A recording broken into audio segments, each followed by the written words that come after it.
사도행전은요, 예수님의 제자들, 즉 사도들이 한 일을 기록한 책이에요.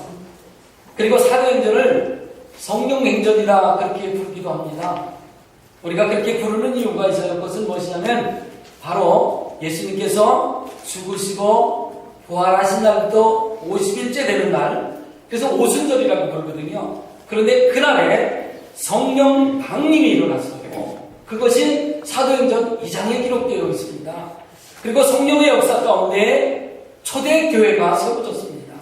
그리고 성령 받은 사람들이 흩어져서 땅끝까지 복음이 증거되는 모습이 사도행전에 기록되어 있어요.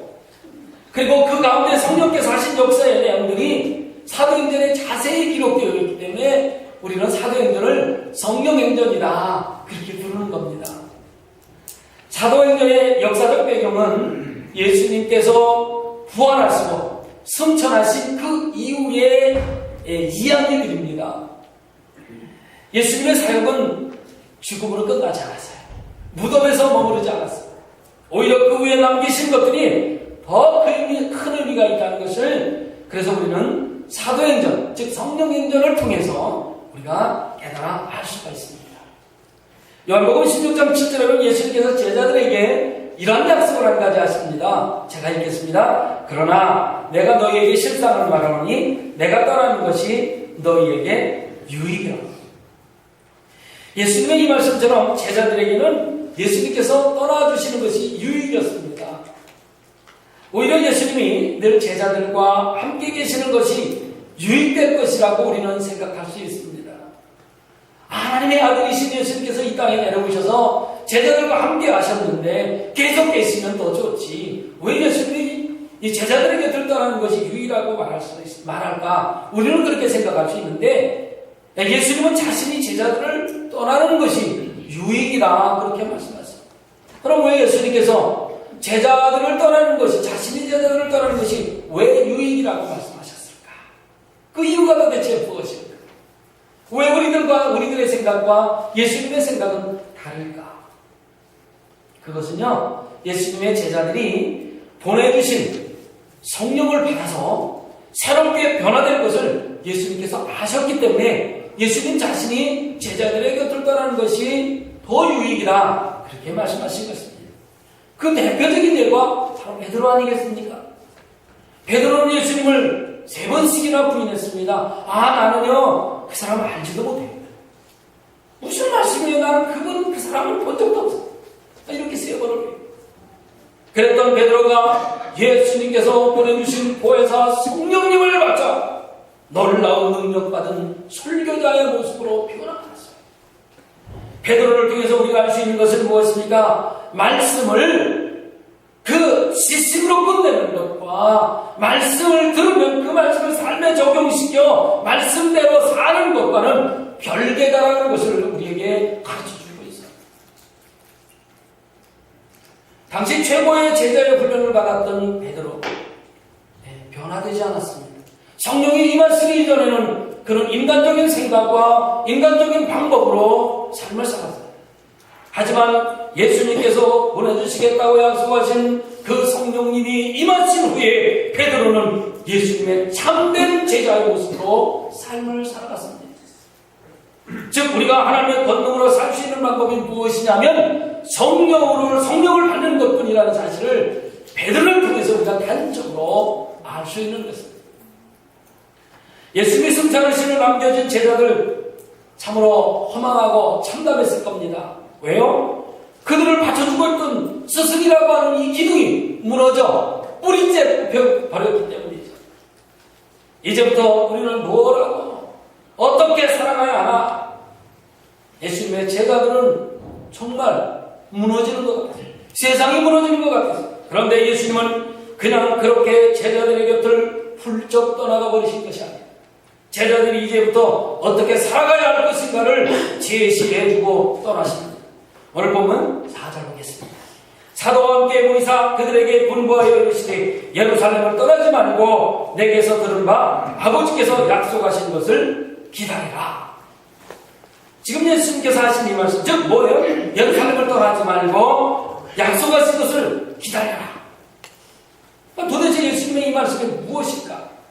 내가 떠나면 너희들 각자 고향으로 돌아가서 배 타던 사람들은 배를 타고 농사 짓던 사람들은 농사 짓고 그렇게 하고 잘 먹고 잘 살아라. 이렇게 하지 않으셨어요.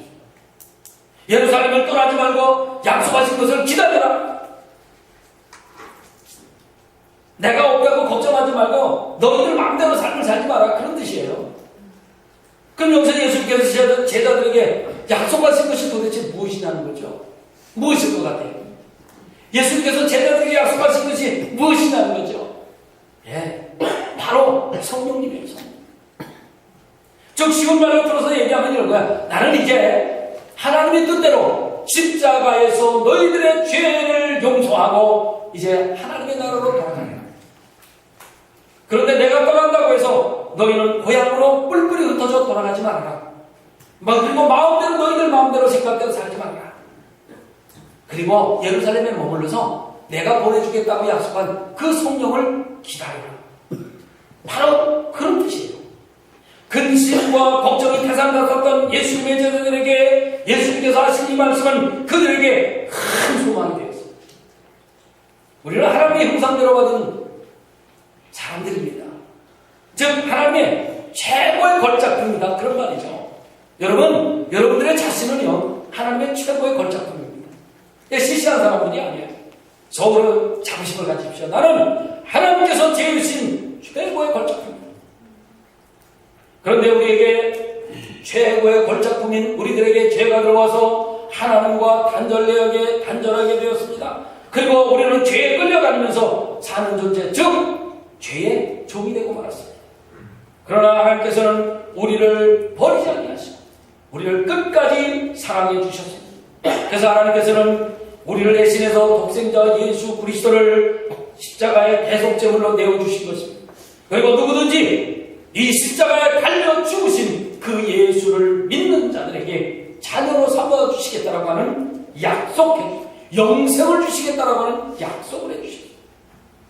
모든 죄를 다 용서해 주시고 자녀로 삼아주시겠다는 거예요. 하나님의 자녀로 삼아주시겠다는 거예요. 양자로 삼아주시겠다는 거예요. 그뿐이 아닙니다. 하나님께서는 예수 그리스도를 통해서 죄 용서함을 받았습니다만 그럼에도 불구하고 여전히 부족하고 연약해서 쓰러지고 넘어질 수밖에 없는 저와 여러분들을 위해서 더 힘있고 능력있게 살라고 성령님까지 보내주시겠다고 약속하셨어요.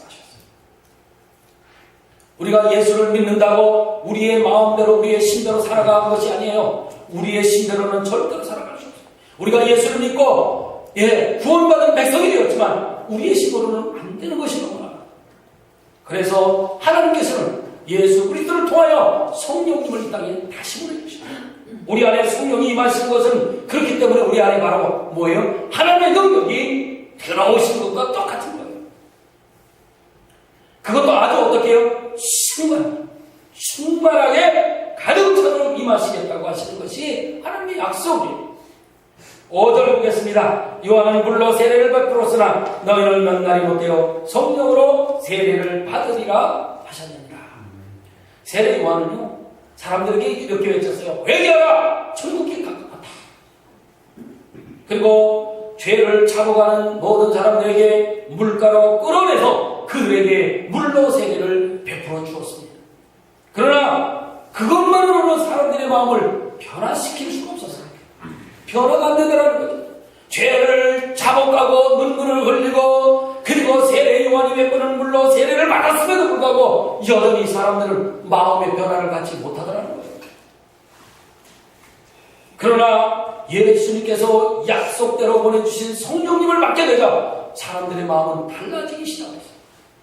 세례 요한이 회개하라 천국이 가까워 외치면서 물로 세례를 베풀 때는 사람들이 변화받지 못했는데 예수님께서 보내주신 보혜사 성령님이 임하자 사람들의 마음이 요동치기 시작했어요. 변화받기 시작했어요. 삶 전체에 하나님의 능력으로 가득 차 강건해졌기 때문에 이제부터는 내 의지나 내 욕심대로 나를 이끌어가는 것이 아니라 하나님의 능력이 나를 주장하게 되었던 거죠.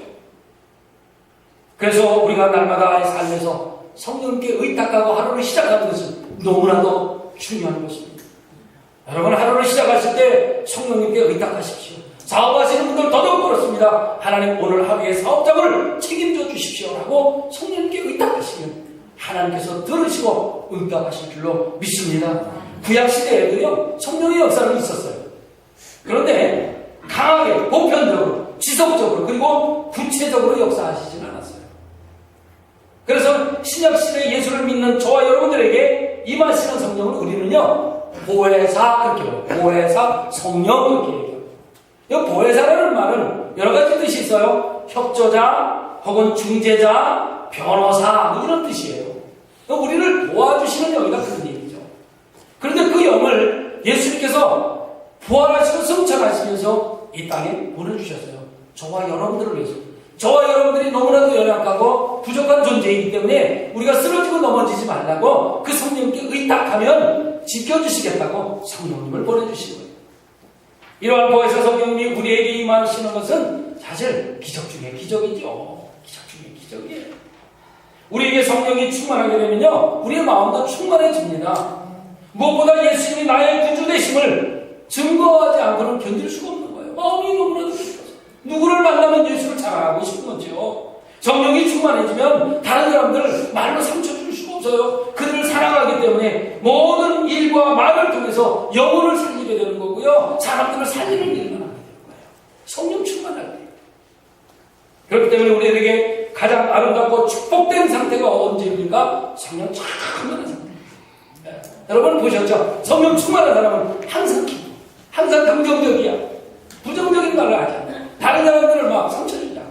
아주 부드러운 말로 그들을 감싸주고 그들을 세워주고 칭찬해. 성령 하나님은 우리의 모든 약한 부분을 돕기 위해서 예수님께서 보내주신 영이십니다. 그리고 항상 우리 안에 내주하시고 우리를 지켜주시고 도와주십니다. 그래서 보혜사가 되십니다. 보혜사. 우리는 말씀을 듣고 그 말씀대로 실천하며 살기를 굉장히 원합니다. 그렇죠? 그렇지 않은 사람이 있어요. 내가 오늘 하나님의 말씀을 듣면 말씀대로 아주한 삶을 살아야 되겠다라고 다짐 모두가 다 합니다. 그러나 우리의 환경 때문에 때로는 여러 가지 이유들 때문에 그 말씀대로 살지 못하고 그냥 머릿속에만 남아있는 경우가 굉장히 많습니다. 그렇다면 우리가 어떻게 해서 하나님의 말씀을 듣고 그 말씀대로 실천하며 살 수 있겠는가는 것입니다. 그런데요, 우리의 힘으로는 그렇게 할 수 없다는 사실이죠. 우리가 작심삼일이라는 말이 있잖아요. 오늘 내가 이렇게 하겠다고 약속을 하면 한 3일 정도 이틀 가서 그만 시들어져 버려요. 이게 우리들의 모습이에요. 이게 우리들의 본 모습이에요. 그럼 우리에게 필요한 것이 무엇이냐는 거죠. 우리가 그것을 말씀대로 지켜 삶을 살려면 무엇이 필요하냐 그겁니다. 그것이 바로 성령님이세요. 성령의 역사가 있어요. 우리가 예수님의 말씀을 지키며 그 말씀대로 삶을 살아갈 수가 있는 것입니다. 사실 누구나 말씀은 다 들을 수 있어요. 요새는 이 인터넷 매체가 발달했기 때문에 여러분 인터넷 들어가면 설교 많아요. 하나님의 말씀 그 다음에 텔레비전 틀면 다 나와요. 누구든지 말씀은 들을 수 있어요. 믿음은 어디에서 나온다고요? 들음에서 나온다고 했어요. 그런데요, 우리가 말씀을 듣고 깨닫는 것은 우리의 힘으로 안 된다는 거죠. 말씀은 들을 수 있어요. 귀로 듣고 머리로 이해할 수 있어요. 그러나 그 말씀이 깨닫고 행위로 이어지기까지는 우리의 힘으로는 안 된다는 거예요. 성령의 도우심이 있어야 한다는 겁니다. 그래서 성령은 믿게 하는 능력이 있어요. 깨닫게 하는 능력이 있는 영이십니다. 그래서 우리가 매일매일의 삶을 성령님께 의탁해야 하는 것입니다. 오늘 본문을 통해서 우리가 구체적으로 살펴야 할 것이 그냥 두 가지 정도예요. 예수님은 제자들을 왜 예루살렘에 머물라고 하셨을까? 뿔뿔이 흩어져 고향으로 돌아가 농사짓고 고기 잡고 잘 먹고 잘 살라고 하지 아니하시고 왜 예루살렘에 머물러라 하신 것일까? 그리고 약속 즉 성령을 왜 그들에게 주셨을까? 먼저 예수님의 제자들을 왜 예루살렘을 떠나지 말라고 하셨는가? 당시 예루살렘은 이스라엘 백성의 신앙의 중심지였고 평화의 도성이었습니다. 그런데 당시 기득권을 가지고 있었던 유대 종교 지도자들, 이 사람들이 예수님을 쫓던 제자들 가만히 두지를 않았어요. 예수님, 두목인 예수님을 잡아 죽였기 때문에 예수님의 제자들도 언제 잡아가둘지, 잡아 죽일 불안한 심령, 그 마음이 제자들을 막 사로잡고 있었어요. 그리고 예수님의 제자들이 집이 대부분이 어디예요? 예루살렘이 아니라고요. 저 시골 갈릴리였다고요. 그렇기 때문에 예루살렘에 굳이 모여 있을 이유가 없어요. 스승이신 예수님이 십자가에 달려 죽었기 때문에 당시로서는 중죄인의 죄를 뒤집어 쓰고 죽었기 때문에 예수님의 제자들은 예루살렘에 있을 이유가 없어요. 집이 거기가 아닌데 부모 형제가 있는 갈릴리로 떠나는 것이 맞아요. 그뿐만이 아니죠. 예수님께서 십자가에 달려 돌아가신 후에 예루살렘은 오히려 제자들의 입장에서 봤을 때 절망의 땅이었고 실패의 땅이었어요. 무엇인가 부푼 꿈을 끌어안고 가득 안고 예수님을 3년 반씩이나 따라다녔는데 이제는 아무것도 남은 것이 없어요. 물거품이 되고 말았어요. 그런데 제자들의 이러한 속사정을 모를 리가 없었던 예수님께서 굳이 제자들에게 이렇게 예루살렘에 머물러라 하신 이유가 무엇이겠냐는 거죠. 예수님께서 제자들에게 하신 말씀에 이유가 있어요. 예루살렘에 머물러라고 하신 이유가 있어요. 그것은 무엇이냐면 영적인 문제 때문이었어요. 영적인 문제. 우선 예루살렘은 어떤 것입니까? 예수님께서 십자가에 달려 죽으심으로 인해서 인간의 모든 죄 문제를 해결한 구원의 시발점이 되는 것이 바로 예루살렘이에요. 그리고 또 한 가지 중요한 의미는 무엇인가? 예수님은 그들이 실패했다라고 하는 이곳 예루살렘. 이 예루살렘에서 예수님의 제자들이 다시 일어나기를 간절히 원하고 계셨어요. 예루살렘을 떠나지 말고 그곳에서 다시 한번 복음의 증거 역사가 시작되기를 원하셨다. 그런 말이죠. 예루살렘은 제자들에게 있어서는 어떤 곳입니까? 더 이상 매력적인 곳이 될 수가 없었습니다. 그러나 그곳에 하나님의 나라를 세우라고 하시는 것이 예수님의 뜻이었고 예수님의 명령이었어요. 그래서 예루살렘을 떠나지 말라 말씀하신 거예요. 주님은 우리들에게 머물라고 하실 때가 있고 떠나라고 하실 때가 있을 것입니다. 나중에 제자들이 예루살렘에 머물러 있게 됩니다. 성령이 임하시고 난 다음에 그들은 다른 데로 가지 않고 예루살렘에만 머물러 있었어요. 그런데 성령이 그들을 그냥 두지 않으셨습니다. 성령은 바울을 시작으로 해서 안디옥을 선교의 기점으로 만들어 버리셨어요. 그리고 전도의 영을 떠나시게 만들죠. 이같이 우리는 하나님의 때를 알지 못하기 때문에 하나님의 명령에 순종할 수밖에 없는 것입니다. 머물라고 하면 머무르시는 거고 떠나라 하면 떠나시는 거고. 6절 보겠습니다. 그들이 모였을 때 예수께 여쭈어 이르되 주께서 이스라엘 나라를 회복하시니 이때니까 하니. 제자들의 관심은 무엇입니까? 삶의 회복이죠. 어떻게 다시 살아갈 수 있을까? 스승이셨던 기둥이 무너졌는데 이제 내가 어떻게 솟아나야 되고 어떠한 삶을 살아가야 할까? 온통 거기에 집중되어 있었습니다. 그러나 예수님은 그들이 하나님의 일을 감당하기를 원하셨어요. 어떻게 먹고 살까에 관심을 두는 것이 아니라 하나님의 일을 어떻게 감당할까?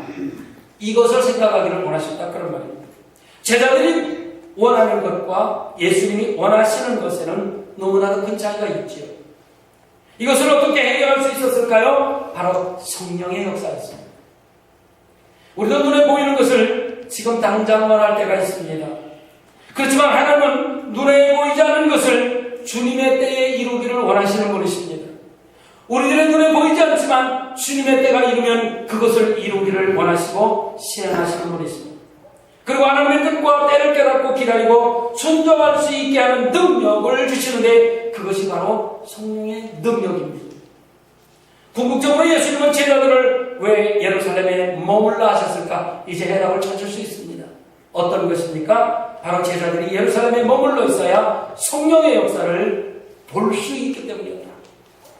그렇기 때문에 예수님께서는 고향으로 돌아가지 말고 예루살렘에 머물러 기다리라고 하셨다라는 것을 알게 됩니다.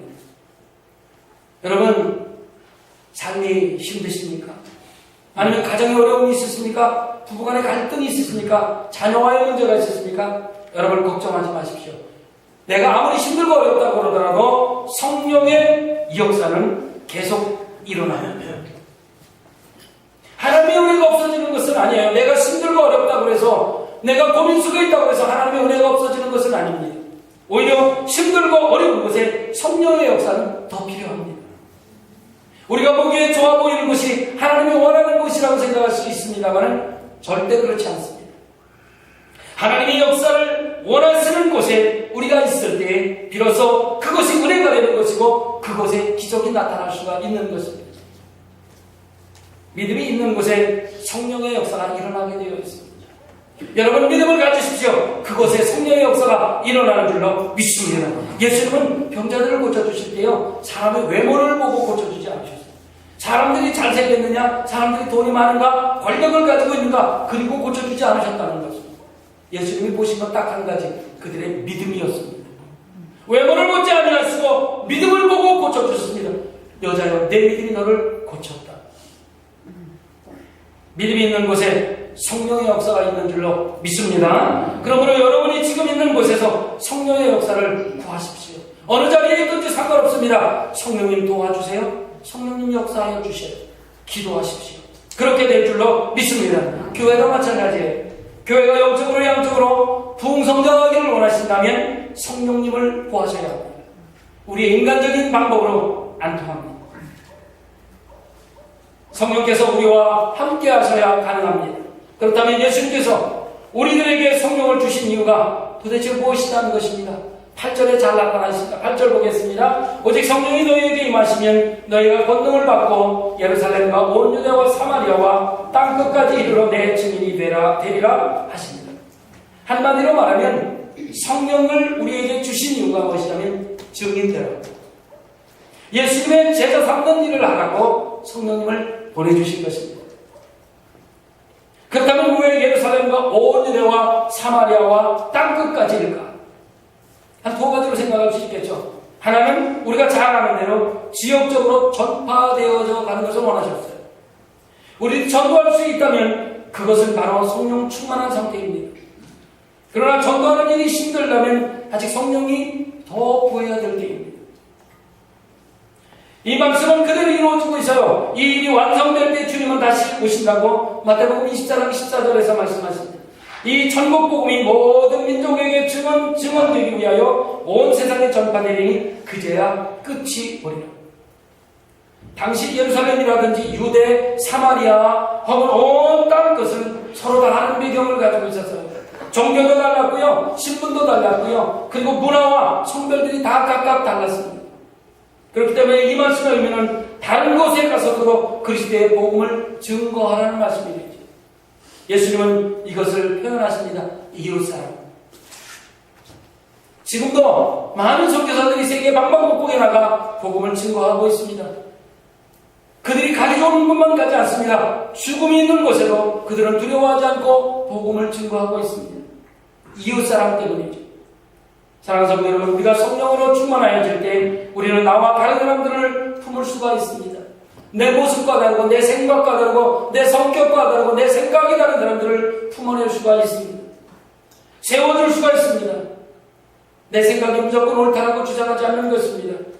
성령이 충만할 때 성경에서 말씀하신 대로 내 눈에 들어있는 커다란 들보를 발견할 수 있습니다. 성령이 충만하지 않으면 내 눈에 들어있는 커다란 들보를 발견하기보다는 다른 사람들의 눈에 들어있는 쬐끄만 티를 가지고 나무라게 되어 있습니다. 여기서 나와 다른 사람이라는 것은 두 가지 의미입니다. 하나는 세대 간의 갈등입니다. 마지막 세대의 주님의 재림을 고대하면서 우리가 세상의 변화에 끌려다니지 아니하고 오히려 세상의 변화를 주도하며 세상 지상명령, 주님의 지상명령을 이루어가기 위해서 가장 필요한 것은 무엇이냐면 세대 간의 갈등입니다. 이것을 해소해야 돼요. 지금 우리는 1세대와 2세대가 살아가고 있습니다. 1세대와 2세대가 살아가는 사이에는 문화적인 차이도 있고요, 지식적인 차이도 있고 견해의 차이는 엄청납니다. 이 차이는 지금도 계속해서 벌어지고 있습니다. 좁혀지질 않고 있습니다. 여러분들 자녀들하고 세대 차이 느끼지 않으십니까? 저는 느끼고 있습니다. 그렇기 때문에 우리가 가지고 있는 것만 고집해서는 안 됩니다. 저와 여러분들의 생각을 아이들에게 고집해서는 안 됩니다. 그들을 이해할 수 있는 그러한 눈도 가져야 합니다. 즉 우리가 섬겨야 하는 영혼들은 모든 세대들이죠. 1세대, 2세대 혹은 3세대 모든 세대를 우리가 다 섬겨야 할 대상들입니다. 이것이 1세대 어른들에게 불가능할 것 같습니다만 그러나 성령이 우리들에게 임하면 가능합니다. 지금 모든 교회들은 세대 간의 차이를 겪고 있습니다. 이것을 먼저 연결하는 것이 우리들에게 큰 숙제 숙제로 남아 있습니다. 이것을 1세대가 2세대에게 명령한다고 해서 될 일도 아니고요. 호소한다고 될 일도 아닙니다. 성령의 역사가 모든 교회 안에 충만토록 임해야 가능합니다. 모든 세대가 같은 성령의 역사를 함께 체험해야 합니다. 1세대만 체험해서도 안 되고요. 2세대도 함께 같이 성령의 역사를 체험해야 해서 됩니다. 오순절 마가다 다락방에서 이러한 일이 일어났습니다. 오순절 마가다 다락방에 예수님의 제자 사도들을 포함한 120명의 문도가 함께 모여 합심하여 기도했다고 성경은 기록합니다. 그때 성령이 임했을 때 그 자리에 모든 함께했던 그들의 세대 간의 차이는 무너져 내렸습니다. 아이들도 있었을 것이고요. 나이 많은 어른도 계셨을 것입니다. 그런데 성령의 임함으로 말미암아 세대 간의 갈등이 사라져 버렸습니다. 성령은 1세대에만 임하는 것은 아닙니다. 1세대에 신앙 좋은 어른들에게만 임하는 것이 아니라는 거죠. 성령이 임하시면 모두에게 똑같은 조건으로 임하기 때문에 세대 간의 차이를 뛰어넘을 수 있었던 것입니다. 우리 교회도 성령의 강한 역사가 세대를 뛰어넘어갈 줄로 믿습니다. 그 다음으로 나와 다른 사람들의 의미가 있는데 이것은 무엇이면 내가 용납되지 않는다고 생각하는 사람들을 용서하고 품으라는 뜻입니다. 즉 나와 생각이 다르다고 해서 배척하지 말라는 뜻입니다. 이것을 못하면 절대로 성령의 역사는 오지 않게 될 것이고요. 교회의 부흥은 없습니다. 생각할 수 없는 거예요. 성령은 용서의 영이십니다. 누구든지 품을 수 있는 영이시에요. 마가다락방에 모인 사람들 다 생각이 달랐습니다. 120명이 모였는데 한 생각만 하지 않았을 것입니다. 어떤 사람은 이런 생각, 어떤 사람은 저런 생각. 같은 이슈를 놓고 생각했을 때도 보는 각도에 따라 달랐을 것입니다. 그러나 생각이 다 달랐지만 성령은 하나로 묶어주셨습니다. 착한 것과 마음을 여는 것은 별개의 문제입니다. 마찬가지로 나만 착하고 신실하면 되지 라는 생각, 그럼에도 불구하고 나와 다르기 때문에 상대의 업신여기거나 혹은 나보다 낮게 여기지 못하는 행위가 나타날 수밖에 없는 것입니다. 즉 이웃에게 배타적인 방법으로 나타나게 된다는 것이죠. 그러나 이것은 성령의 강한 역사를 방해하는 요소가 된다는 사실을 우리는 반드시 기억해야 합니다. 우리 교회는 이제 명령을 하기보다는 덕을 세워야 할 때입니다. 우리에게 주신 은사가 아무리 많아도 덕이 없으면 안 되는 거죠. 그러면 교회가 사랑이 없다라고 말을 듣게 됩니다. 주님이 주신 두 가지 계명은 무엇입니까? 하나님 사랑과 이웃 사랑입니다. 하나님께서 용서하시고 자녀 삼으신 다른 사람들 나와 다르다고 배척하거나 무시해서는 안 됩니다. 하나님께서 받아주신 사람을 우리가 아니라고 말해서는 안 된다는 겁니다. 다른 사람을 우리가 판단하지 말자 그런 말이죠. 하나님이 우리에게 주시기로 하신 것 그리고 우리 교회에 주시기로 약속하신 것들이 있습니다. 그런데 그것을 우리의 잘못된 판단으로 막지 말자는 것입니다. 우리들이 꺼내고 망설이는 사람에 대해서 우리가 자유함을 얻지 못한다면 그 모습으로는 성령 충만해질 수가 없어요. 예루살렘은 제자들에게 절망 혹은 실패 등으로 떠나고 싶은 곳이었습니다. 예수님이 기둥이셨는데 그 기둥이 뿌리째 뽑힘으로 말미암아 떠날 수밖에 없는 곳이었습니다. 그러나 예수님은 그곳을 떠나지 말고 기다리라고 말씀하셨고 마침내 약속하신 보혜사 성령님을 보내주심으로 말미암아 모든 사람들이 한 마음이 되었습니다. 그래서 초대교회가 태동하게 된 것입니다. 그리고 그 결과 제자들은 어떻게 됐습니까? 그 초대교회를 중심으로 온 유대와 사마리아와 땅끝까지 흩어져 예수 그리스도의 십자가와 부활의 증인들이 되었습니다. 우리들도 아버지의 약속하신 성령님을 구함으로 충만해져야 할 것입니다. 그리고 한 마음이 되어야 합니다. 한 성령을 가지고 있는 우리들, 한 성령을 받은 우리들이 한 마음이 되어야 이 올림피아 레이시 지역을 복원시킬 수 있습니다. 그리고 사랑의 공동체를 만들어갈 수 있습니다. 저는 여러분들에게 호소합니다. 사랑의 공동체를 만드는 일에 우리가 하나 되십시다. 성령 충만으로 하나 되십시다. 그렇게 되기를 주님의 이름으로 축원합니다. 기도하겠습니다.